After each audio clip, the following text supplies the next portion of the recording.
Loué soit Jésus-Christ, qui est venu nous arracher au pouvoir du démon pour nous introduire dans son royaume de lumière. Sa grâce et sa paix soient avec vous.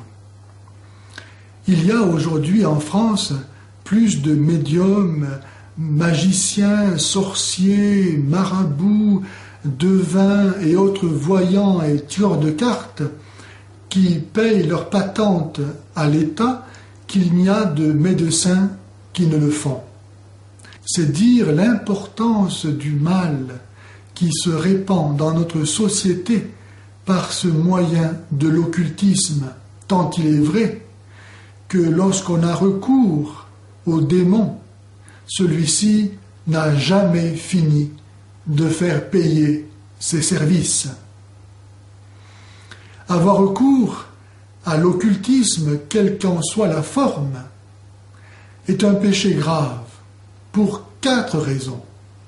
La première, c'est parce que c'est d'abord une offense faite à Dieu.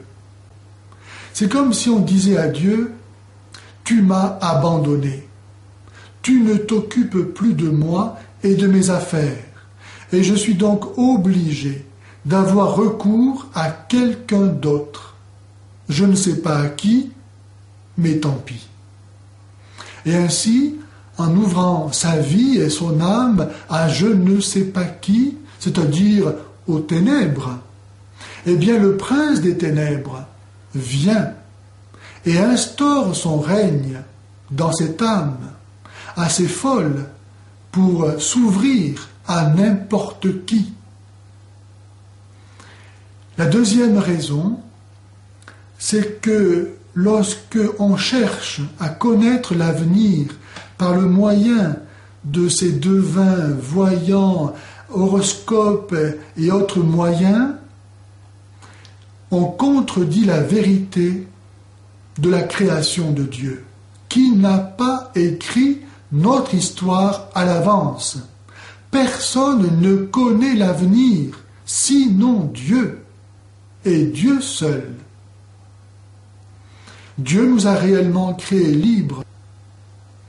Les démons, qui sont de purs esprits, des degrés d'intelligence, sont évidemment beaucoup plus élevés que nous. Mais pour autant, ils ne peuvent pas savoir ce que Dieu seul sait. Par contre, ils peuvent conjecturer effectivement l'avenir, un peu comme quelqu'un qui serait assis en haut d'une colline et qui voit une voiture monter par une route enlacée, tandis qu'une autre descend par cette même route, et qui peut donc, étant donné la distance qui les sépare et la vitesse à laquelle elles roulent, prévoir qu'elles vont se rencontrer à tel endroit.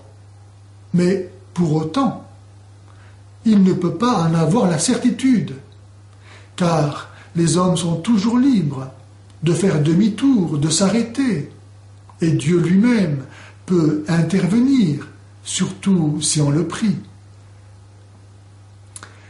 La troisième raison pour laquelle avoir recours à l'occultisme est un péché est que cela découle d'une volonté de puissance sur le temps, sur l'histoire et sur autrui. Vouloir influencer la liberté d'autrui selon ses propres vues, c'est manquer du minimum de respect dû à la liberté de chacun.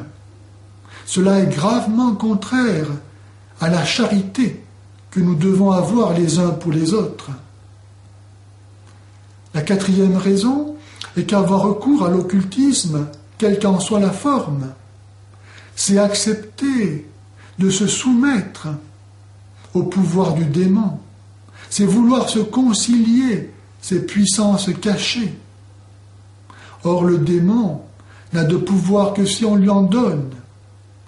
Avoir recours au démon, c'est lui reconnaître du pouvoir. C'est comme aussi avoir peur de lui. Or, si on lui reconnaît du pouvoir, eh bien le démon va s'en servir. Le catéchisme de l'Église catholique dit ceci. Toutes les pratiques de magie ou de sorcellerie par lesquelles on prétend domestiquer les puissances occultes pour les mettre à son service et obtenir un pouvoir surnaturel sur le prochain, fût-ce pour lui procurer la santé. Beaucoup se croient justifiés de pratiquer la magie ou d'autres formes d'occultisme sous le prétexte de faire du bien. C'est là un piège. Toutes ces pratiques sont gravement contraires à la vertu de religion. Le port des amulettes est lui-même répréhensible. Le démon en effet agit par des objets maléficiés. Le spiritisme implique souvent des pratiques divinatoires ou magiques.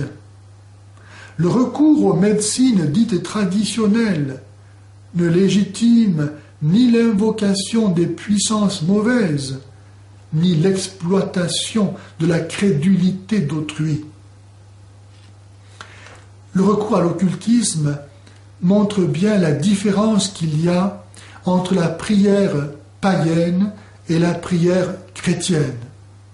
Dans la prière païenne, on cherche à faire sa propre volonté à soi, fût-ce pour cela en acceptant de donner son âme au diable s'il le faut. Ce que l'on veut, c'est obtenir tel bien, assouvir telle vengeance, etc. Et pour cela, on est prêt à accepter cette relation avec la puissance des démons. Tandis que dans la prière chrétienne, on ne cherche pas à faire sa volonté à soi, mais on veut faire la volonté de Dieu. Et c'est ce que Jésus a fait d'une façon si sublime à Gethsémani, lorsque la passion se présente et qu'il prie pour avoir la force de faire la volonté de Dieu, c'est-à-dire d'accepter la croix en disant « Père, si c'est possible, que cette coupe s'éloigne de moi, cependant non pas comme je veux, mais comme tu veux. » Voilà la prière chrétienne. Ajuster sa volonté à la volonté de Dieu pour que ce soit la volonté de Dieu qui se fasse. Elle qui veut notre bien. Le grand malheur, c'est de faire sa volonté à soi, car alors on s'oppose à la volonté de Dieu, d'où nous venons et qui nous a créés pour la vie éternelle. Jésus nous donne cet exemple et il nous dit, si quelqu'un veut être mon disciple, qu'il renonce à lui-même. En conséquence, pour échapper au pouvoir du démon, il faut, premièrement, vivre dans la confiance en Dieu, qui prend soin de nous. Nous n'avons pas à avoir peur du lendemain. Nous n'avons à avoir peur de rien, car Jésus-Christ nous a libérés du pouvoir du démon. Il a détruit toutes ses œuvres. Et si nous vivons en communion avec lui, en étant greffés sur lui par le baptême, alors nous participons de sa victoire sur le démon.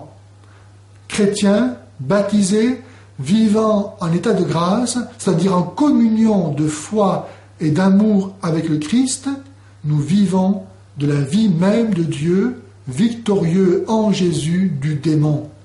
Tout sert au bien de ceux qui aiment Dieu.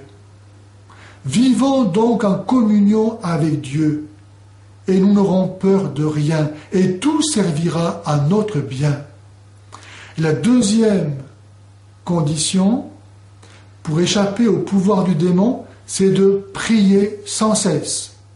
Jésus dit, « Veillez et priez sans cesse, afin d'avoir la force de résister à tout ce qui doit arriver et de vous tenir debout au jour de mon retour, c'est-à-dire victorieux. Celui qui prie se sauve, celui qui ne prie pas se damne. »